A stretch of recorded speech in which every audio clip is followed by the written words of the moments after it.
Terima kasih kerana masih lagi mendengarkan My Campus CM bersama Iwan hanya di My Campus CM. So hari ini, tersasul nak sebut. So hari ini, hari Rabu, menceritakan tentang penukaran kad ATM. Kalau korang sendiri ada pengalaman untuk menceritakan tentang pengalaman korang menukarkan kad ATM, korang boleh hubungi Iwan di 03-895-89477.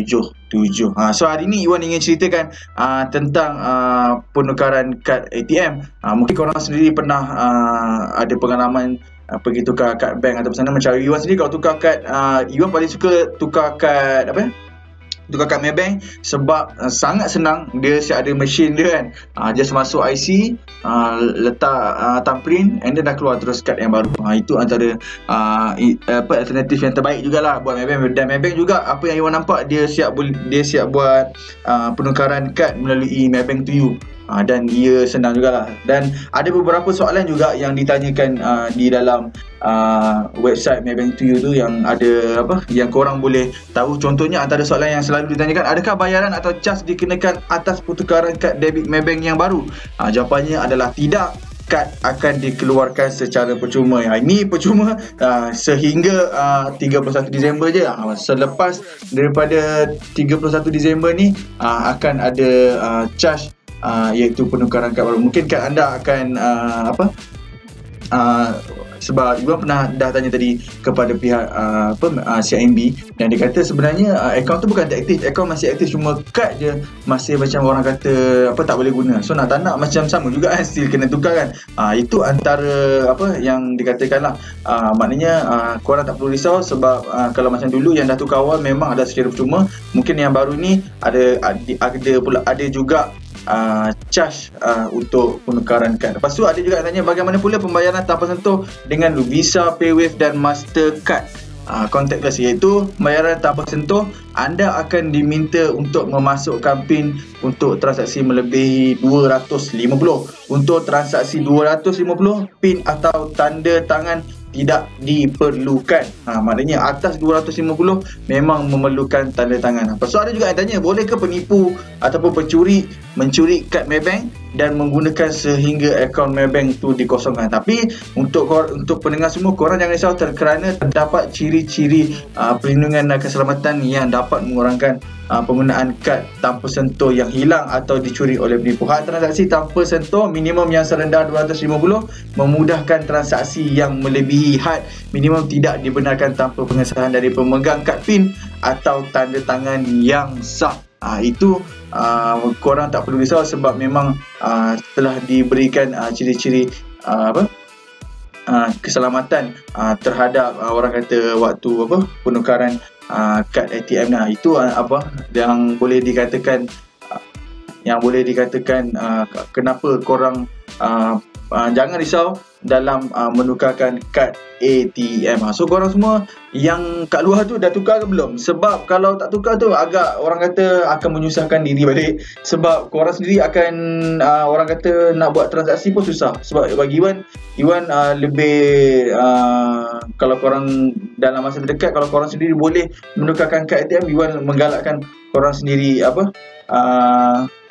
pergi ke bank yang berdekatan, and then korang boleh tukarkan kad bank korang semua kepada kad yang baru. Tapi apa kelebihan dan berbandingan kad lama, terdapat macam-macam kelebihan. Korang boleh buka di website bank-bank yang korang buat sini, sebab kadang-kadang ada bank ni dia punya kelebihan dia lain. Sebab kalau nak cerita memang banyak, korang boleh pergi ke website bank-bank yang korang rasa macam korang selalu guna Maybank, korang boleh buka ke website Maybank, apa kelebihan kalau korang guna kad yang baru ni. Dengar cerita macam boleh asingkan duit, asingkan contohnya macam duit selalu masuk gaji, contohnya macam 1000 kan, korang boleh asingkan 200. So macam boleh set, contoh sampai macam bulan 5 ke dan duit tu akan terkumpul gitu, dan dia jadi macam tabung juga. Dan Iwan dengar itu adalah sangat menarik, tapi yang tu Iwan tak pasti dia punya kesahihan macam mana. Tapi Iwan dah ada terdengar-dengar rumours dekat dalam Facebook, tapi itu kita ignore, sebab itu mungkin akan jadi topik lain, mana tahu. So korang sendiri kalau ada sebarang pandangan ataupun korang ada feedback, korang boleh hubungi Iwan di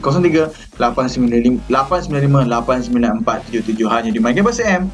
Jom berubah bersama. Tu macam tadi kita dah ada feedback daripada pihak bank itu sendiri, dan kita dah juga dengar feedback daripada pengguna-pengguna kat luar sana tentang penukaran kad PIN. Kalau korang sendiri ada sebarang pandangan ataupun korang sendiri ada idea macam mana mungkin nak bagi lebih mudah untuk kita tukarkan kad ATM untuk contohnya bank-bank tu, korang mungkin boleh email kami di korang boleh email kami di mycampusradio@gmail.com. Macam sekarang Iwan nak baca orang cakap komen orang-orang kat luar sana berkenaan dengan topik kita pada ni. Dan Iwan tanya di Facebook, iaitu apa pengalaman korang tukar kad ATM yang baru. Daripada Hakim Harun mengatakan less than 5 minute. Kemudian daripada Amir Guava Boy, Maybank online application a few second clicks on website, home delivery less than 5 days. CIMB less than 30 minute dah settle. RHB branch kecil je, so tak ada orang langsung, 15 minit dah settle. BSN haram jadah, mesin rosak, lepas tu sejam, so aku dah blacklist BSN. Kemudian daripada Talib Dahalan, lepas saya ambil kad baru 3 jam lepas tu hilang.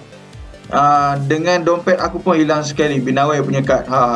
Kemudian daripada Syamil Azhar, tukar kad, dia potong duit dalam bank tapi akaun tak ada duit. Betul ke? Bank mana tu? Kemudian daripada Alia Juliani, pengalaman air kena beratus sampai tempat parking motor, but sebab panas melampau air balik, and until now tak tukar lagi.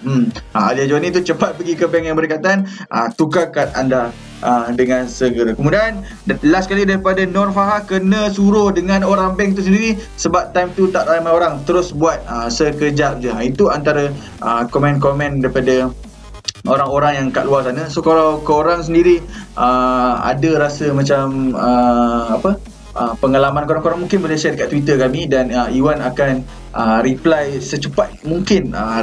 Korang punya pengalaman ataupun kita nak borak-borak di Twitter, korang boleh search je @mycampusradio dekat Twitter, kemudian jangan lupa hashtag mycampusradio. Alright, so terima kasih Iwan ingin ucapkan kepada semua yang mendengarkan Iwan daripada pukul 8 tadi sampai ke pukul 11. So besok topik hari Khamis tentang lifestyle, tapi khas untuk wanita-wanita kat luar sana. So apa topik yang sampai jarang orang kata dekat segmen My Campus AM, cerita pasal wanita kan, macam dah lama korang tak dengar. Macam itu Iwan dah pernah cerita pasal skirt menutup aurat kan. So besok ada topik lifestyle berkenaan dengan wanita.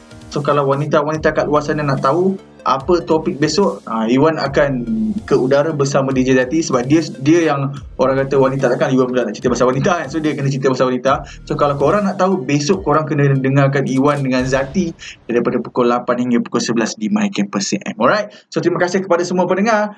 Jangan lupa esok hanya di My Campus AM. Jom berubah bersama. Bye bye.